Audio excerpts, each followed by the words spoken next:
Bismillahirrahmanirrahim. Assalamu alaikum students. Hope you're fine and taking good care of yourself. May Allah Kareem shower His countless blessings on you in this month of Ramadan. I'm here once again with another English lesson, and this time we are going to deal with a topic from the play The Merchant of Venice by William Shakespeare. But before we actually start our topic today, I want you people to have some background knowledge about the author of this play as well as the historical background of the play The Merchant of Venice. First of all, we will be talking about the author of the play, William Shakespeare. He was born in Stratford-upon-Avon in England on April 23rd, 1564. His parents were John and Mary. He got married with Anne Hathaway in November 1582. He had 3 children, Susanna, Hamnet, and Judas. The most influential writer in all of English literature, William Shakespeare was born in 1564 to a successful middle-class glover in Stratford-upon-Avon, England. Shakespeare attended grammar school, but his formal education proceeded no further. In 1582, he married an older woman, Anne Hathaway, and had 3 children with her. Around 1590, he left his family behind and traveled to London to work as an actor and playwright. Public and critical acclaim quickly followed, and Shakespeare eventually became the most popular playwright in England and part owner of the Globe Theatre. His career bridged the reigns of Elizabeth and James, and he was a favorite of both monarchs. Indeed, James granted Shakespeare's company the greatest possible compliment by bestowing upon its members the title of the King's Man. Wealthy and renowned, Shakespeare retired to Stratford and died in 1616 at the age of 52. At the time of Shakespeare's death, literary luminaries such as Ben Jonson hailed his work as timeless. If we look at his career as a playwright, poet, and actor, he left his family sometime in the 1580s to pursue his career as a playwright, poet, and actor in London. His success was immense. Shakespeare is known to have written 154 sonnets and 37 plays. In fact, so prolific was Shakespeare as a writer of sonnets that a sonnet form has been named for him. The Shakespearean sonnet is 14 lines long with a rhyme scheme. Another memorable achievement from Shakespeare's life is the Globe Theatre. Now, the Globe Theatre, also known as the Shakespeare Globe Theatre, was not only one of the most famous playhouses of all time, but the playhouse where Shakespeare performed many of his greatest plays. Built from oak, deal, and stolen playhouse frames, the 3-story, 3,000-capacity Globe Theatre, co-owned by William Shakespeare, has become almost as famous as the playwright himself.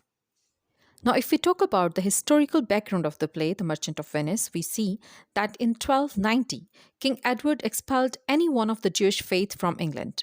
While some converted to Christianity to stay in England, most of the Jewish population moved out of the country. This means that by the time Shakespeare wrote this play in 1596, there were few to no Jews living in London. Due to lack of exposure, irrational fear of religious difference, and the general prevalence of racist ideology, anti-Semitism was rampant in early modern England. Many plays feature despicable Jewish characters to perpetuate this unfounded hatred. Many critics have read Shakespeare's Shylock as a similarly despicable character. Shakespeare humanizes Shylock and gives him the most famous lines of the play. While the play contains anti-Semitic sentiments, Shylock's complexity and how the Christian characters treat him provide modern readers with a look at the ethics in Shakespeare's time. Such ethics and beliefs clash with today's perceptions, and understanding the difference in these views is important to modern readings of the play. The Merchant of Venice is a tragic comedy by William Shakespeare, believed to have been written between 1596 and 1598. Though classified as a comedy in the first folio and sharing certain aspects with Shakespeare's other romantic comedies, the play is perhaps most remembered for its dramatic scenes and is best known for Shylock and the famous "Hath not a Jew eyes" speech. Also notable is Portia's speech about the quality of mercy. If we talk about the relevance of the play with today's life, we can say that Shakespeare undoubtedly transcends all barriers of time and space. He is not of an age, but of all time. Every phase of feeling lay within the scope of Shakespeare's understanding and sympathy. There is no point of morals, of philosophy, of conduct of life that he has not touched upon. No mystery of human nature that he has not penetrated. Merchant of Venice also has great significance to present date. In today's time, when there is want of sincerity, moral values, and justice, the play delineates all this very successfully. Shylock is totally given to materialistic values. For him, money is the most sought after thing.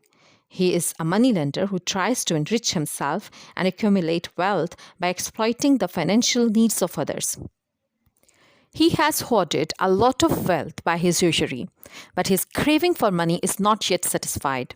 In today's time also, there are many Shylocks who brutally exploit people in all ways to accumulate wealth. Shylock repels us not only by his usury but also by his religious intolerance.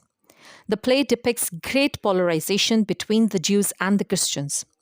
If Shylock has become an intolerant monster, then the blame lies solely on the Christians. The same religious intolerance is apparent in present day times, and it has taken the ugly shape of terrorism. Harmonious coexistence of divergent religious groups is the need of Shylocks, and this is precisely the present day's requirement. After this brief elaboration of the historical background of the play, let's talk about your today's task. Today, you are going to attempt a reference to the context from the play, The Merchant of Venice. Before you actually start writing your task, I would like to have a short recap of the guidelines, how to write a reference to the context, which we have already discussed in one of the previous online lessons. I hope you already know how to deal with the topic, but let me remind you some of its important points. So first of all, we will see how to write a reference to the context. A reference to the context involves an explanation of a quote. Examples of providing context include discussing what leads to the quote, what the quote itself means, and what it reveals about the story, and what it could mean for the rest of the story as well. While discussing a quotation in reference to the context, you will provide information about certain specifics of the quotation. First of all, the work the quotation is taken from, the author of the work, the type and form of the work, for example, is it a lyric, poem, novel, play, etc. The location of the quotation in the work, is it taken from the beginning, middle, or end, or from the chapter from which the lines or the quotation are taken. And the situation or the context of the general work, or the context and situation of the quotation itself. Reference to the context means to locate a quotation in relation to a given work. You recognize the work a given quotation is extracted from, and can you say what kind of work it is, who wrote it, and where the quotation is found. Writing with reference to the context requires that you briefly relate the meaning of the work as a whole and then relate the meaning of the quotation, and it requires that your comment on meaning be built upon the figurative devices that underline the deep meaning of the quotation. Reference to the context means you don't just have to explain the given lines, but also what led to the given lines, what was happening immediately before the given lines. It doesn't mean that you have to write a summary of the whole play, which would be ridiculous, especially if the lines are taken from the last part of the play. It means you have to go a little back and explain the nearest important events. Also, you have to give information about the work from which the lines are taken. Now, if we talk about the format of writing a reference to the context, we will see that you can divide it into 3 subheadings. The first subheading is reference. The second subheading is context, or the summary of the lesson. And the third is the explanation of the given lines. The very first subheading is reference. While writing a reference, use simple, brief sentences, locate the quotation in relation to its author and position in the whole work, and identify the type or form of the work. Provide a brief description of the context, situation of the work, then of the quotation. While writing the first subheading means the reference, you can organize your lines in the following manner. Here is an example. The given lines have been taken from the play The Merchant of Venice, written by William Shakespeare. These lines are spoken by the character.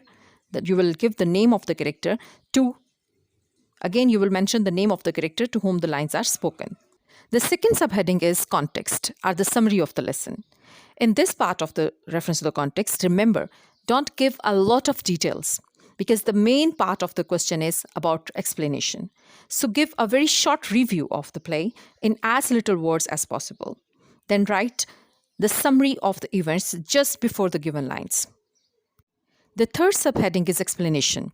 In this part of the question, simply rewrite the lines in your own simpler words. You can add explanatory words to better explain the lines. In this paragraph, explain the hidden meanings of the lines, what the author wants to show us through the dialogue, what message he wants to convey.